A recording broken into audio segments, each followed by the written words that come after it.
Yo, what's poppin' everybody? It's your boy C Double G, and as you can see, I have two characters at level 30, Silo and Heroic Kairos, because I figured out a really good way to level up alt characters. Now, I'm sure by now that most of you should know about the priority quest and also the Book of Shadow quest. If not, you can look at my last video that I made on the subject, where I talk about how you can level your character up super quickly and how the Book of Shadow quest gives you a ton of experience.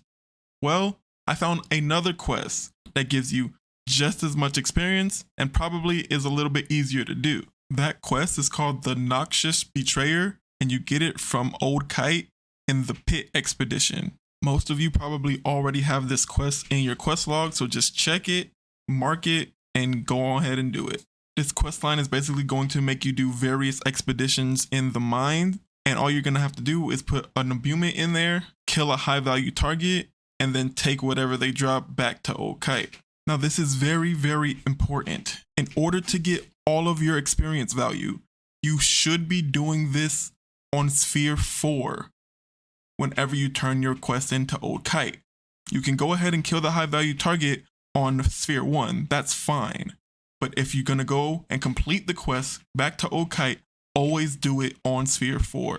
As you see in the footage, I purposely picked Sphere 1 so I can kill the high value target, and Old Kite was still in that instance, so I just went right over and turned it into him. When I turned my quest step into him, I was really confused why I didn't level up, because the first step of the quest gave me 39,000. It gave me 2 levels, so why wouldn't this one give me at least 1? So I decided to run the rest of the dungeon to see what the ending experience was going to give me. And lo and behold, I got 9,900 experience for the second step of a quest that just gave me 39,000. So after that, I decided to go back to Sphere 4 on the next step of the quest. And boom, an instant 2 levels from 13 to 15. So obviously I was curious about what the ending experience was going to be. And lo and behold, 41,000. So always make sure you are turning this quest in on Sphere 4. Same thing with any other quests that are inside of an expedition. Always turn them in on Sphere 4. And if you don't know how to unlock Sphere 4, it's really easy to do. Well, depending on your power level, right? But you just go to any expedition or hunt, and then this little circle over here is your sphere level. You click it, and you do it to unlock level 2. Then, to unlock level 3, you need to do level 2 with 1 imbuement. I recommend doing greed because it's the easiest one as long as you don't pick up any gold.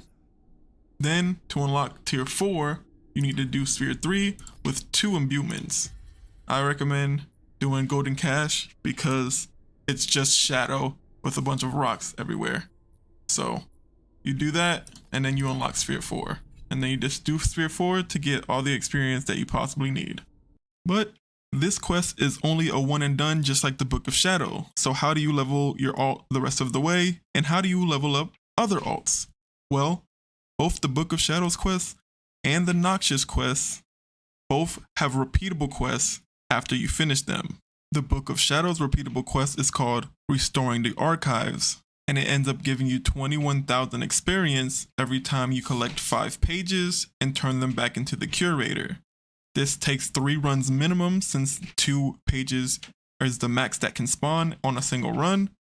So you have to run it 3 times in order to take it into the curator. Always make sure you are turning in those pages while on Sphere 4 of the dungeon. Alright, so Old Kite's repeatable quest is called the Would-Be Successors. And this quest gives you 13,000 experience, but it's a lot faster to do. This is the same thing like the other Old Kite questline. You're gonna have to go kill a high value target anywhere in the mines and then come back to Old Kite to turn it in. I suggest always choosing the pit because the successor and Old Kite can both spawn in the same instance, and you can get that run done in 1 run, which is why this is way faster than the other quests. Even though the curator quest gives you more experience, if you are lucky, this quest might give you the most experience per hour. And the reason I say if you're lucky is because it might take a couple times for you to find Old Kite in one of these damn dungeons. So whichever quest you choose, make sure you're attracting the quests That way you can know if the curator or old kite, depending on which one you choose, spawned in the dungeon that you picked. If not, just abandon and reload until you find them. I personally prefer doing the curator quest because that's the expedition that I use to farm gold anyways. And if you guys want to learn how I farm gold, I'll put that video in the description below. But the choice is completely up to you on which one you want to do. Curator for slower experience but more gold, or old kite with more experience over time, but you don't really get a lot of gold. Honestly, it's whichever dungeon you prefer running because I don't like the drill in the pit, so it's completely up to you guys. But yeah, rinse and repeat and level up all you want. If you guys found this video helpful, please hit that like button. And if you have any comments, questions, or concerns about anything regarding Wayfinder, please put them in the comment section below. And for more Wayfinder content like this, make sure you hit that sub button. It's been your boy, C-double-G, and I hope y'all have a dope ass day. Deuces.